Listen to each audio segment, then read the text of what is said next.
Hello and welcome to the Nexus for the 11th of November 2019 Raw review. Let's get it started.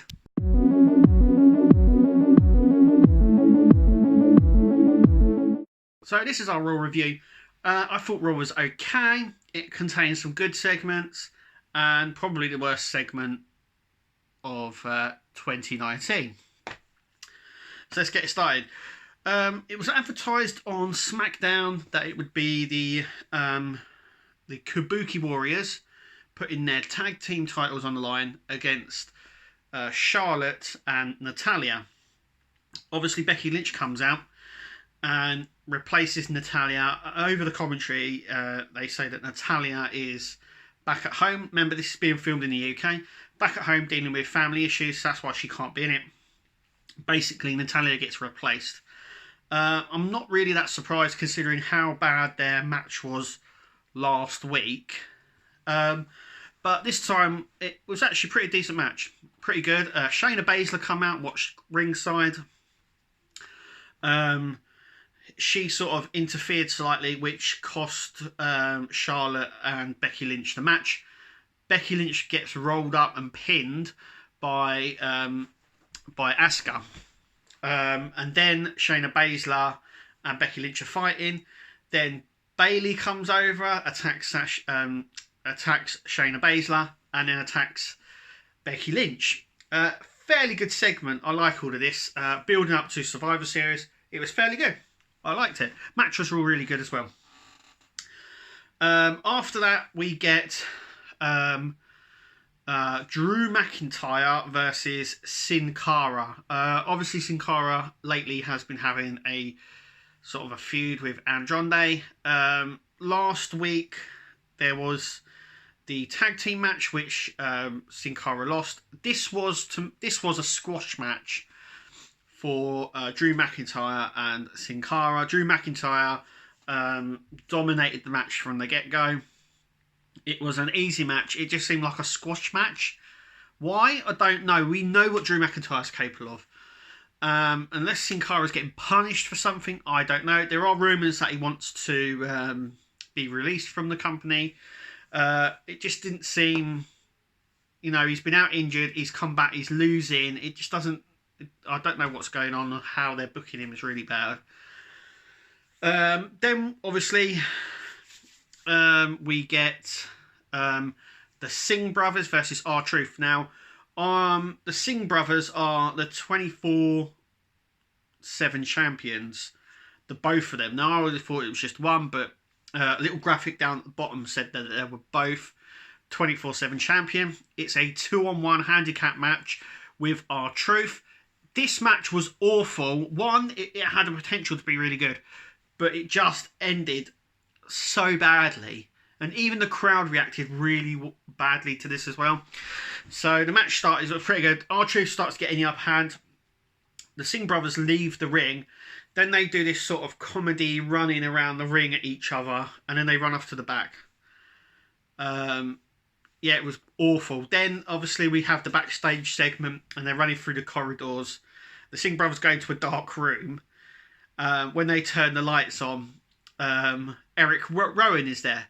Rowan destroys the both of them, even picking up a couch, a sofa at them and lobbing it at them. It was fairly good, but there was no ref there, so Eric Rowan couldn't pin anyone. And then R-Truth opens the door, sees them beaten up, and just closes the door and turns the light off.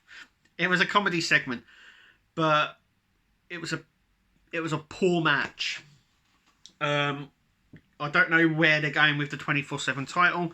I think some other guys should get a bit of a look in on it as well. It would be nice to see someone else going after it and having proper matches, not these ones where they're like, oh, we've had enough of this and we're just walking out. That doesn't work, and the crowd reacts to that really well and badly.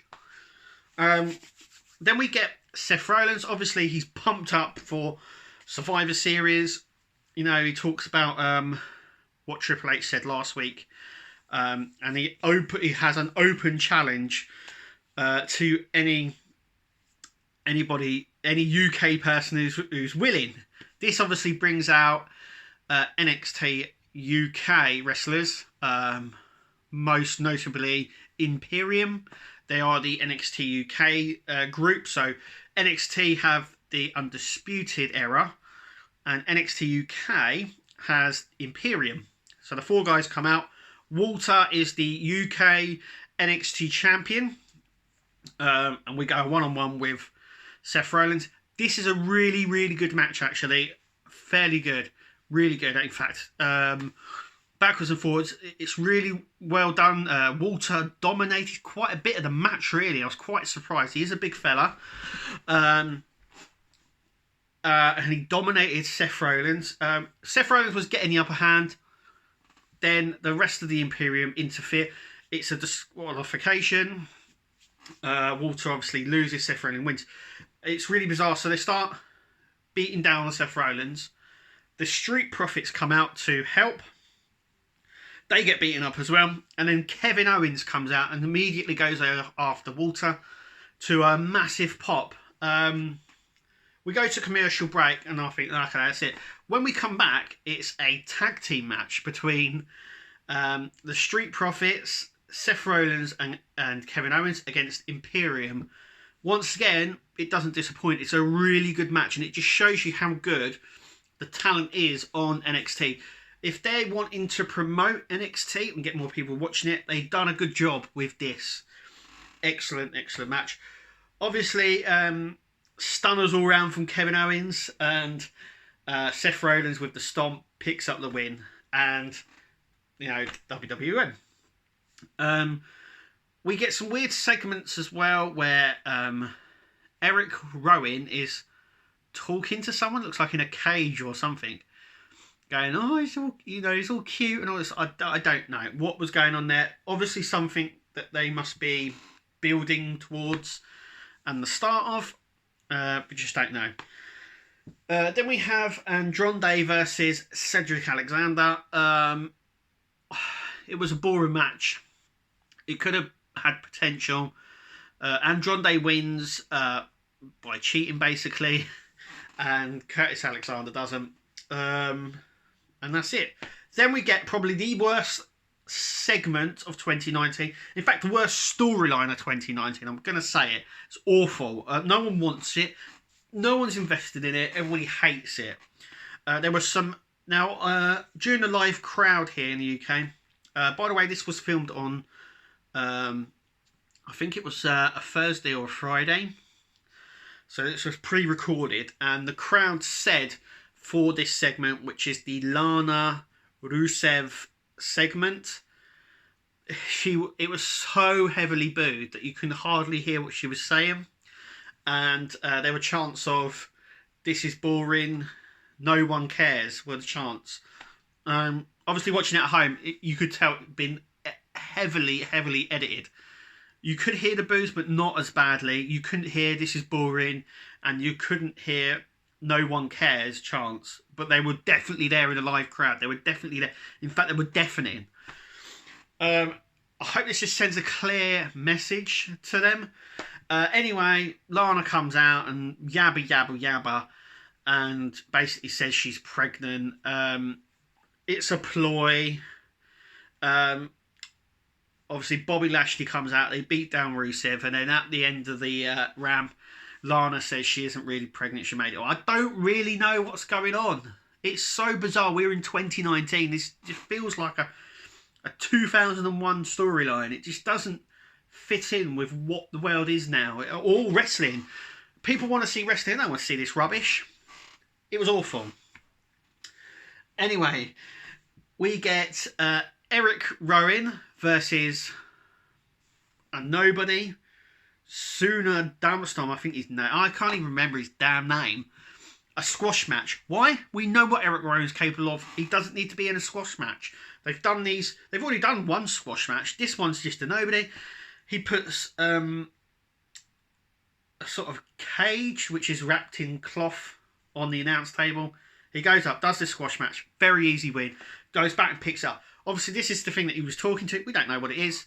It's going to be interesting to find out going forward what this is and what they do with this going forward.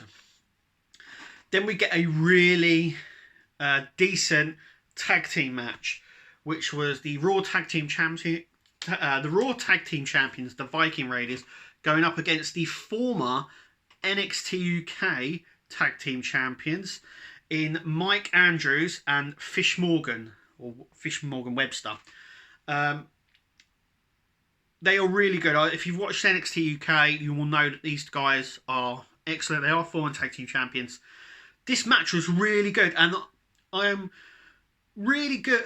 They were really surprising in how they've gone up against the Viking Raiders, who have been lately in these squash matches. Don't need to. And these other guys, these littler guys, they took on the Viking Raiders, and they were getting the upper hand. There was really good moments in the match. Obviously, the Viking Raiders won. Being a tag team champions, you sort of knew that was going to happen. But yeah, they really took it to them. It was a decent match. Then we have our main event. Our main event was planned earlier on, which is the OC and versus Ricochet, Humberto, and Randy Orton. Obviously, Ricochet and Randy Orton have had heat the last couple of weeks. It's very interesting going forward. It's also worth noting, just here, I'm just putting it here, that the Raw, there is going to be a 5 versus 5 versus 5. So, Team Raw, Team SmackDown, and Team NXT. This is Team Raw, and as you can see, there's Seth Rollins, Drew McIntyre, Randy Orton, Ricochet, they're there. So this was a sort of a preview of what was going to happen. It was a fairly decent match. And Ricochet, they done a really decent turnout. It looked like Randy Orton was going to RKO Ricochet. He didn't. For me, this match was not as good as the other matches. It was pretty decent, but not the best. And that is it. That is it for Raw. I thought it was pretty. I thought it was okay. It wasn't the best Raw, but it wasn't the worst. I was expecting a lot worse. Seeing reports coming out on Twitter and things like that, I was expecting it to be fairly bad, but it wasn't. But yeah, it was fairly good. It had good bits and it had bad bits. It's nice to see them over here in the UK. It was nice to see NXT UK wrestlers on Raw and to showcase what they can do as well. Anyway, thank you for watching. Give us a thumbs up. Remember to subscribe, like everything that we do. Thank you for watching. Thank you for subscribing. Thank you for following me. Anyway, that is it, and we'll see you at the next video.